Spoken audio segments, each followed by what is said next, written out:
ويسر لي أمري واحلل عقدة من لساني يفقه قولي ربنا زدنا علما اللهم فقهنا في الدين.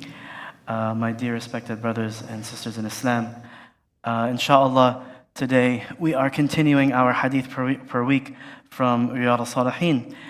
Who can remind me which chapter we are on in Riyadh al-Salihin? It's the same as last week. Anyone? As-sidq, truthfulness. Last week we talked about how, the hadith from last week, whoever asks Allah for shahada, Allah will raise him to the status of the shaheed even if he dies on his bed. Because what Allah is rewarding is the truthfulness of that dua. Someone is being truthful and honest, that they ask Allah for that, so Allah will grant it to them. Today's hadith is an interesting one because this is sometimes mentioned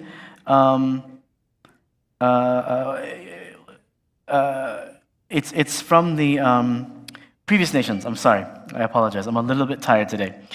So Abu Hurairah radiallahu anhu reported that Rasulullah sallallahu alaihi wasallam said, one of the earlier prophets who was out on an expedition proclaimed among his people that no man should follow him who had married a woman with whom he wished to live with but had not done so, or who had built houses on which they had not put the roof, or who had bought a sheep or pregnant she-camels and was expecting them to produce young. In other words, he wanted them to be of a clear mind without distractions. If you have something, unfinished business or something waiting for you at home, it might distract you. So it's a very serious expedition. And so he then went on the expedition and approached the town at the time of Asr, or a little bit before. So he told the sun, this prophet is speaking to the sun, Ash-Shams, that both it and he were under the command of Allah, and then prayed to Allah to hold it back for them. So it was held back till Allah gave him victory. And then he collected the spoils of war, and the fire came to devour it. In the time, the ghanima was always burned. Whatever they capture would be burned. So it was never collected. This is something that's different for the later nations. But it didn't come this time. And that meant there's something wrong. And so he said among the people, there must be a man who stole from the war booty. And he told them that a man from every tribe must come and give the bay'ah again. And each tribe member did that. One of them, their hand stuck to the hand of that prophet. And he said, there is a thief from you, and it's from, the hands of 2 or 3 people, stuck to his. And he said the thief is from these tribes, basically. And so they brought him a head of gold, like a cow's head. And when he laid it down, the fire came and devoured the spoils. Spoils were not allowed before anyone before us. This is the Prophet ﷺ now saying. Then Allah allowed spoils to us as He saw our weakness and incapacity and allowed them to us. So it's a very interesting hadith. This is muttafaqun alayh, narrated in both Sahih Bukhari and Sahih Muslim. Again, recapping what was going on. In a previous nation, a very serious expedition was undertaken, and at the end, Allah gave them victory. All this war booty and spoils were collected, and it was supposed to be burned. In other words, they're not allowed to keep it. It didn't happen. The miracle of it burning did not happen, meaning something was stolen and kept. And so they identified who it was, and they found what was missing, and then it was burning. It's interesting because it's something that our situation cannot experience because we don't have this condition on us. But how does this intersect with as-sidq, with truthfulness? Well, let's analyze it a little bit. Of course, there's the man from this story who kept behind something, and that was a dishonest thing. He was stealing basically the war booty to keep for himself and did not produce it until he was forced to do so. This is not working out so well. And then when he did it, Allah, it's part of their ibadah that they were supposed to give this up fi sabilillah. What Allah has done is illustrating why He has allowed it for our ummah, because that that would have driven us to the same problem. We would not have been able to hold up to that standard. In other words, there are certain rulings, there are certain differences in our Sharia today that are different from the Sharia of the previous nations. And among those things, most of them are Allah making things easy on us. Why? Because if it was too hard, it might push us into dishonesty. We would struggle to remain truthful, to uphold that standard.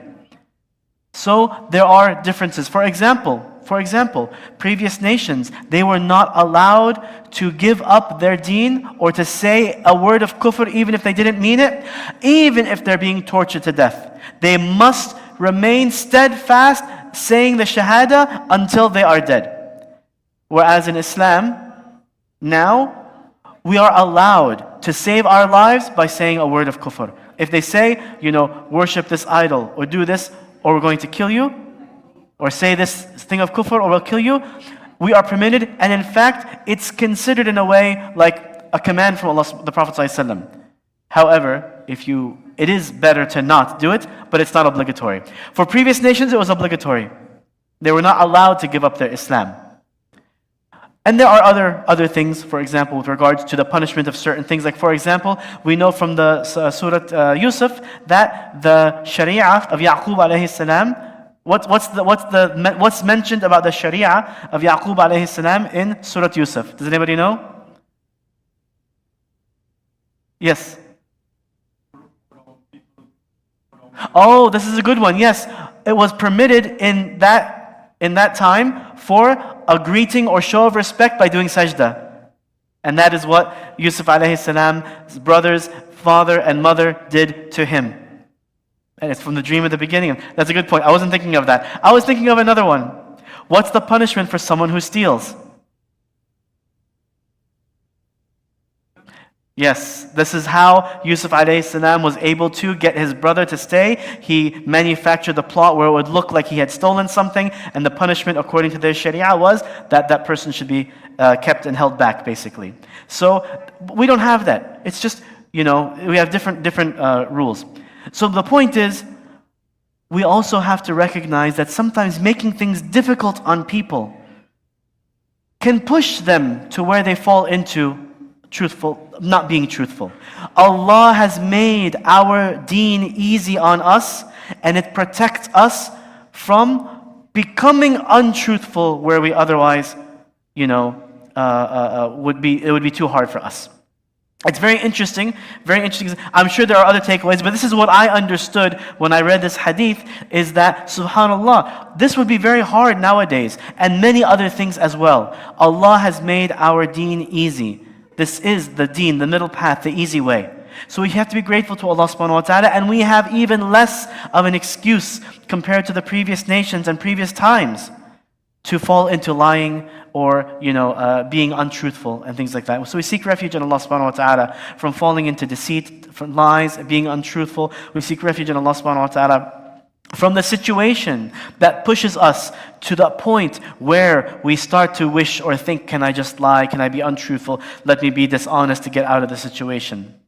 And we ask Allah subhanahu wa ta'ala to make us steadfast on the truth, both in our deen, in our dunya, in all of our worldly affairs and otherwise. And we ask Allah subhanahu wa ta'ala to grant relief and victory and freedom from oppression and disaster and trauma and harm to all of our brothers and our sisters throughout the world, in Gaza, in Palestine, in Yemen, in Afghanistan, in Kashmir, in Sudan, in all the places that we know and that we don't know, in Syria, in Egypt, in Pakistan, in Chad.